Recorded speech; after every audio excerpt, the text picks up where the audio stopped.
साथ रेखा मिश्रा। झारखंड की राजधानी रांची से इस वक्त की बड़ी खबर सामने आ रही है। दरअसल खबर ये सामने आ रही है कि सुदेश महतो सिल्ली के बाद अब टुंडी से विधानसभा चुनाव लड़ेंगे।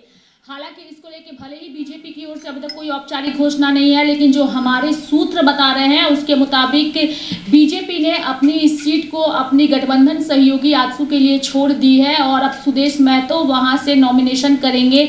29 अक्टूबर को सुदेश महतो इस सीट से नॉमिनेशन करेंगे और अब जो है सरगर्मी इस बात की है कि आखिर क्या वजह आन पड़ी कि सुदेश महतो को इस बार 2 जगहों से चुनाव लड़ने की नौबत आई। क्या सिल्ली में उन्हें 2 पार्टियों की ओर से घेरे जाने की वजह से उन्हें डर था कि सिल्ली सीट उनके हाथ से निकल जाएगी और इसी वजह से वह बीजेपी के तमाम दिग्गज नेताओं के संपर्क में थे और टुंडी में लगातार उनके नेता कैंप कर रहे थे, होटलों में रुके हुए थे, मंथन कर रहे थे और उस मंथन के बाद यह फैसला लिया गया कि टुंडी से भी वह चुनाव लड़ेंगे। यानी कि जो सीट बीजेपी की थी उस सीट को बीजेपी ने इस बार अपने गठबंधन सहयोगी आजसू को दे दी है। चर्चा के लिए हमारे सहयोगी संजय भी जुड़ चुके हैं। संजय, सुदेश महतो सिल्ली के अलावा टुंडी से भी चुनाव लड़ेंगे, क्या कुछ कहिएगा और इसके पीछे की वजह क्या है? देखिए, इस बार की लड़ाई जो है आसान नहीं है रेखा। 2024 के विधानसभा चुनाव काफ़ी दिलचस्प होने वाला है। कई सीट ऐसे हैं जहां पर चर्चाएं काफ़ी हो रही है। रांची जो हॉट सीट बन गया है, उसके बाद अब टुंडी बना है, चर्चा का विषय बना हुआ है। टुंडी वहां पर सुदेश महतो के अलावा जो है कह सकते हैं कि जयराम महतो भी, जो झारखंड मोर्चा के जो पार्टी JLK माफ कीजिए, जो वहां से उनकी लड़ाई उनसे भी होगी और इस बार काफ़ी कांटे की टक्कर होगी टुंडी। और टुंडी इस बार बीजेपी ने छोड़ा है, इसके पीछे बहुत सारी वजह है।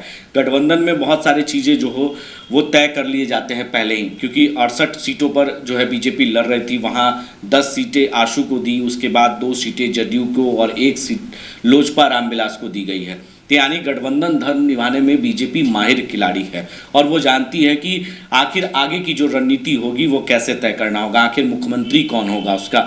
ये तो बड़ी पार्टी के तौर पर बीजेपी ही उभरेगी और बीजेपी जब बड़ी पार्टी है और बड़े भाई की भूमिका में होगी तो जाहिर सी बात है कि वो मुख्यमंत्री उनका होगा और डिप्टी CM जो है आशू की पार्टी की होगी। तो ऐसे में इसलिए उन्होंने ये तय कर लिया है और पहले ही सब कुछ गठबंधन में तय हो चुका है। फार्मूला जो था वो भी फार्मूला तैयार कर लिया गया है। जो 68 सीटें थी उसमें से 67 सीट पर अब बीजेपी लड़ेगी और 1 सीट अब फिर आशू को दे दी गई है। यानी जो 10 था वो 11 हो चुका है। यानी अब जो है टुंडी भी बीजेपी ने अपनी सीट उन्हें दे दी है। तो यानी यहाँ टुंडी पर चर्चा जो है तेज हो गई है और उन्होंने पहले सर्वे कराया होगा। बीजेपी की एक बड़ी खासियत रही है कि अपने प्रत्याशियों की सर्वे कराती है। जब वो उम्मीदवार अगर जीते हुए उम्मीदवार हैं और वो 5 साल के बाद उन्होंने क्या किया, इसका सर्वे कराना बेहद जरूरी है। और पार्टी बीजेपी एक राष्ट्रीय पार्टी है तो वो एक हर सीट पर अपने बूथ स्तर पर उम्मीदवारों के चयन करने से पहले वो एक सीट पर चर्चा करती है और एक सीटों पर सर्वे कराकर उम्मीदवार उतारती है। तो ये एक बीजेपी की बहुत बड़ी खासियत रही है। उस पर चर्चा हुई होगी, काफ़ी विरोध का सामना करना पड़ा होगा।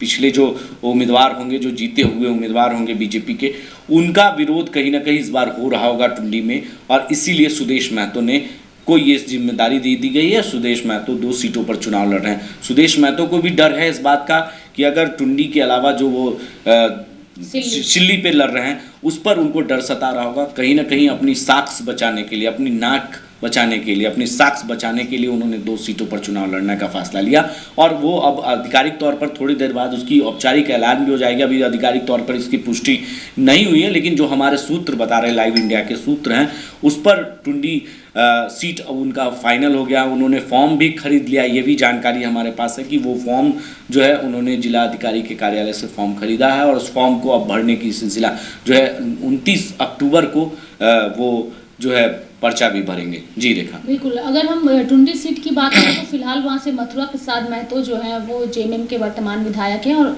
JMM की ओर से इस बार भी उम्मीदवार बनाए गए हैं और काफ़ी ज़्यादा विकास का काम भी किया है उन्होंने और यही वजह है कि उस सीट पर JMM का गढ़ माना जाता है। उस गढ़ में सेंधमारी करना NDA के लिए कितना मुश्किल होगा? देखिए, एनडीए के लिए मुश्किल हर सीट पर है, हर सीट पर फाइट है इस बार लड़ाई है, क्योंकि हेमंत सोरेन जेल में थे, जेल के बाद आए, उन्होंने मुख्यमंत्री का पद लिया, तो बहुत सारी ऐसी बातें हैं। इस बार लड़ाई आसान नहीं है, चाहे वो जेएमएम के लिए हो या बीजेपी के लिए हो, एनडीए गठबंधन के लिए हो। और कुछ ऐसे उम्मीदवार हैं जो नए चेहरे हैं, लोग चाहते हैं कि नए चेहरे को मौका मिले, और वैसे प्रत्याशियों को उन्होंने उम्मीदवार बनाया है कि जो वहाँ से जो जीतते आए हैं, 2 बार से विधायक रह चुके हैं, तो इस बार कुछ नए लोगों को मौका देने की कोशिश कर रहे हैं। लोग नए लोगों को चेहरा को मौका देना चाहते हैं, और चाहते हैं कि अपने, चाहे वो टुंडी हो या किसी भी विधानसभा सीट की बात करें, उस पर क्या है कि वो लोग चाहते हैं कि हमारे ऐसे नेता हों जो हमारे घर के बेटा हों, जो हमारे घर आए, पार्टी फंक्शन जो भी कार्यक्रम हो उसमें शामिल हों। तो ऐसे विधायक को लोग पसंद करते हैं। किसी भी सीट पर आप देख लें तो वैसे लोगों को खास तौर पर मौका देने की कोशिश बीजेपी भी करती है, चाहे वो तमाम पार्टियां हैं। तो ऐसे में जो वहाँ पर वर्तमान के विधायक हैं, उन्होंने जो काम किया है उनके लिए भी लड़ाई आसान नहीं है। कुछ चीज़ें ऐसी हैं जहाँ पर लोगों को आज भी पलायन करने पर मजबूर हैं। लोग यहाँ से, बेरोजगारी बहुत बड़ा मुद्दा बना है, क्योंकि इस बार जेपीएससी का जो एग्ज़ाम हुआ उसमें भी काफ़ी विरोध देखा गया। कई ऐसे मुद्दे हैं जिस पर झारखंड में चर्चा रही हेमंत सोरेन की, चाहे वो अभी हाल अब का जो ज़मीन घोटाला का मामला था जिसमें जेल वो गए थे।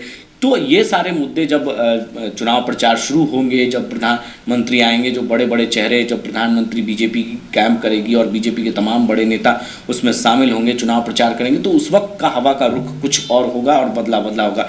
लोग चाहते हैं कि डबल इंजन की सरकार हो। जब केंद्र में अगर बीजेपी की सरकार हो तो राज्य में भी उसका विकास आसानी से हो सकता है, क्योंकि जो फंडिंग है, जो बजट आते हैं, उस बजट से ज़्यादा उस राज्य का विकास होता है। तो केंद्र की मदद से उन क्षेत्रों का विकास होगा, उन संसदीय क्षेत्र का होगा, उन विधानसभा क्षेत्रों का विकास होगा, जिससे लोग जो है वो चाहते हैं कि इस तरह से मौके दिए। तो बीजेपी के लिए भी लड़ाई आसान नहीं है, और आसू पार्टी जो उनका गठबंधन है, चाहे जेएमएम हो, तमाम, और कह सकते हैं कि तमाम जो पार्टियां हैं उनकी लिए ये इस बार की लड़ाई काफ़ी आसान नहीं है। वहीं जयराम महतो की भी पार्टी के प्रत्याशी जो है, उम्मीदवार, वो भी इस बार मैदान में हैं। तो ऐसे में इस बार जयराम महतो जो काफ़ी सोशल मीडिया पर ट्रेंड करते हैं, उनको लोग पसंद करते हैं, और उनकी जो बात है लोग सुनते हैं। युवा खास तौर पर, वो युवा के बेहद पसंदीदा नेता हैं।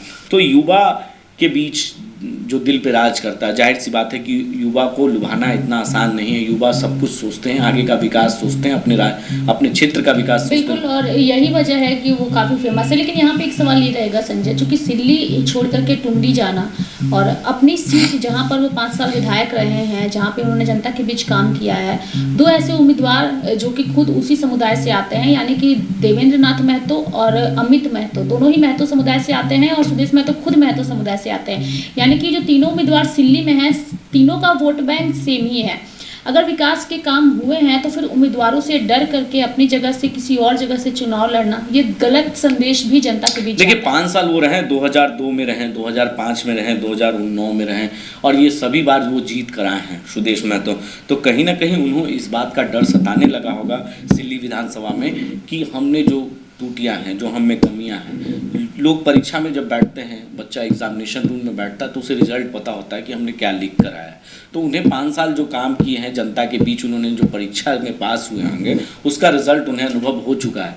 तो इस बार जनता उन्हें धूल चटाने वाली है, ये पता चल चुका है उन्हें सिल्ली विधानसभा क्षेत्र में, और इसी डर की वजह से वो टुंडी चुनकर वो अपनी साक्ष बचाना चाह रहे हैं। किसी तरीके से उनको लगता है कि हम दूसरे जगह से साक्ष बचा लेंगे। तो इस बार की जनता बहुत समझदार है, जनता शिक्षित है, और जनता, युवा खास तौर पर जो युवा हैं, जो लोग रोजगार के मुद्दे पर, नौकरियां बिहार में हो या अन्य राज्यों की बात करें, तो शिक्षा और रोजगार सबसे बड़ा महत्वपूर्ण विषय बन चुका है, पूरे देश की विषय है। और इस विषय पर अगर युवा बढ़ चढ़ कर वोट करते हैं तो कहीं ना कहीं इसका खामियाजा जो है सुदेश महतो को भुगतना पड़ सकता है, और इसका फ़ायदा जेएमएम को मिल सकता है। तमाम जो घटक दल हैं उनके साथ इंडिया गठबंधन में, चाहे वो कांग्रेस हो या कह सकते हैं कि जो जेएमएम है या तमाम जो गठबंधन दल है, सबसे बड़ी बात है कि गठबंधन के अंदर भी दरारें हैं। सीपीआई ने अपने उन विधानसभा सीटों पर अपने उम्मीदवार खड़े कर दिए हैं जहां पर पहले से कांग्रेस उम्मीदवार हैं, जहां से जेएमएम के उम्मीदवार हैं, और ये कहीं ना कहीं इसका फ़ायदा बीजेपी को मिल सकता है।